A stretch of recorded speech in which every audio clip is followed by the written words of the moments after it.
Throughout her life in the limelight, Princess Diana Spencer was consistently photographed, capturing some of her most iconic outfits. The princess's looks were often a point of interest as she pushed the envelope unlike any other royal before her. Here are Diana's most inappropriate outfits.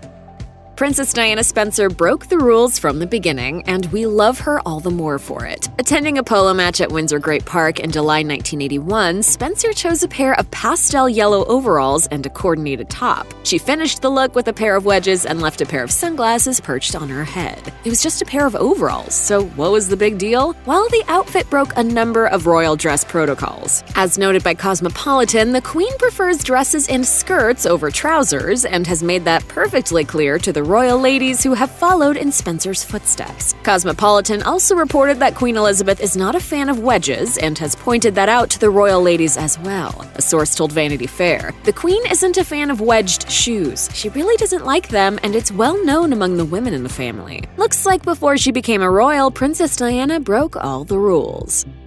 When people think of the royal women, it should come as no surprise that they picture femininity, elegance, and sparkly crowns. But Princess Diana Spencer did not concede to such limited perspectives on what she could be or what she could wear. And she made that perfectly clear in 1984 when she chose to wear a tuxedo suit while attending a Genesis concert. The look was as inappropriate for a royal as it was groundbreaking, and it served as a turning point for Diana's sense of style. The Daily Mail reported that by the time of the mid-1980s, she transitioned from frilly dresses with a lot of volume to sleek, form-fitting designs that were as body-conscious as they were defiant of royal expectations. Diana clearly paved the way for royal women to rock a pantsuit because Meghan Markle has been spotted on occasion in similar ensembles. As noted by Cosmopolitan, Markle wore a Givenchy blazer and trouser combo while on a trip to Ireland and has made several formal appearances in pants. Take that, royal protocol.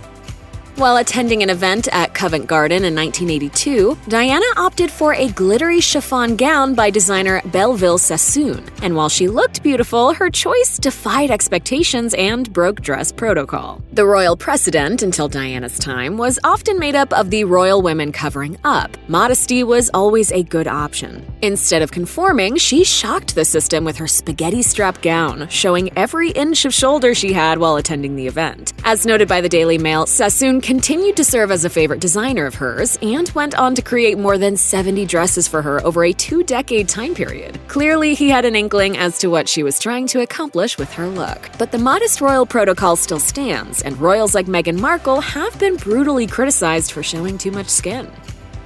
Talk about pushing the boundaries as far as they will go. During a visit to Melbourne in 1985, Princess Diana Spencer did not go for the traditional pencil skirt or the modest ball gown, but instead opted for a backless metallic dress that was as daring as it was inappropriate. As noted by the Daily Mail, her dress was by designer Bruce Oldfield and featured a very 1980s look. If metallic and shoulder pads doesn't say 80s, then what does? She went through the 80s and she became, the look was what they called dynasty dye, where she became, big shoulders and big hair. But clearly the members of the Royal Institution were not fans of Diana's look, and strict dress codes were put in place for royal events, such as the Royal Ascot. As noted by the Daily Mail in 2012, new fashion rules were put in place that prevented any backless dresses, bare shoulders, and short hemlines. Princess Diana made it clear that she was a mom before she was anything else. As such, the public were treated to some of her best casual mom outfits, and although they were deemed highly inappropriate for a royal, her choices were iconic. Diana often paired pants with cowboy boots and a baseball cap. Sometimes she even chose comfier options like a black sheep sweater that became iconic, partly for how cute it is, but also for the unmistakable message it conveyed about this iconoclastic royal. So the next time you're running out of the house in a pair of old jeans, a sweater that belonged to your ex, and a pair of Vans you should have thrown away years ago, just remember that a princess basically rocked the look first.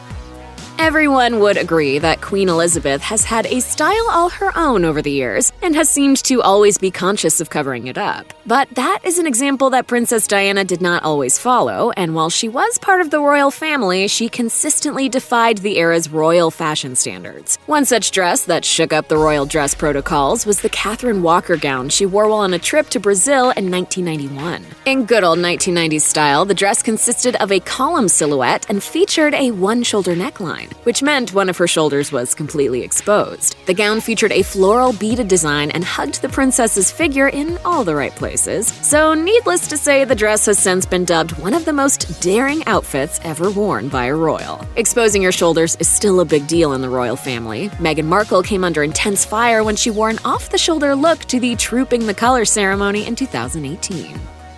Princess Diana Spencer redefined what royals could and couldn't do with their wardrobe, and the same mentality applied to her approach to jewelry. The royal family's jewelry is traditionally not to be messed with, but Diana rewrote the rules. She was loaned a diamond and emerald choker featuring the coveted Cambridge emerald by none other than Queen Elizabeth herself. The piece was created by Queen Mary and, as such, had a rich royal history. Diana wore the piece frequently while married to Prince Charles, as the Queen rarely wore it herself and lent it to Diana often.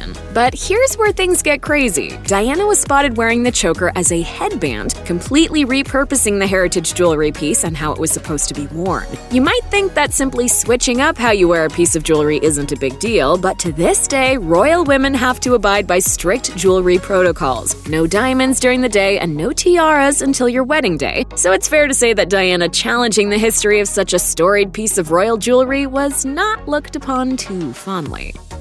The Serpentine Gallery galas and parties saw some of the best Princess Diana outfits, and this number she chose to wear in 1995 broke so many royal protocol rules, it's hard to know where to start. The dress itself was a gorgeous powder blue and featured a plunging halter neckline, a short hemline, and a squared-off backless silhouette. She carried a small silver clutch and topped off the dazzling look with drop-down earrings and a delicate bracelet. So what's all the fuss? Well, the dress was very inappropriate by royal standards. Let's dive in.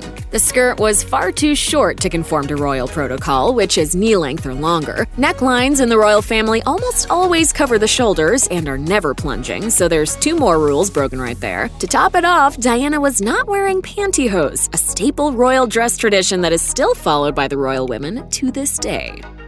Biker shorts with an oversized sweatshirt is all the rage, and it can be argued that Princess Diana Spencer started the trend. Spotted on occasions exiting the gym, Diana wore skin-tight biker shorts, sunglasses, and messy hair, and we couldn't love her more for it. But the look was highly inappropriate for a member of the royal family, and even after her divorce from Prince Charles, it seemed as if the royals still expected Diana to dress like they did, but that, of course, was not how things went. Her iconic outfit of biker shorts and a navy blue Virgin Atlantic sweatshirt clearly captured the attention of many, and as noted by Vanity Fair, the sweatshirt itself sold for $53,532 at auction in 2019. Her trainer of several years, who auctioned off the piece, included a note which assured the buyer that the famous gym sweatshirt had never been washed. It seems like workout attire isn't even included in royal dress protocols, probably because the royals never dreamed that someone associated with them would go out in public in such a casual outfit. As noted by Cosmopolitan, even jeans are considered off-limits and are only acceptable for things like walking the dog or attending more casual events. With those kinds of restrictions, we'd choose the commoner's life and bike shorts any day.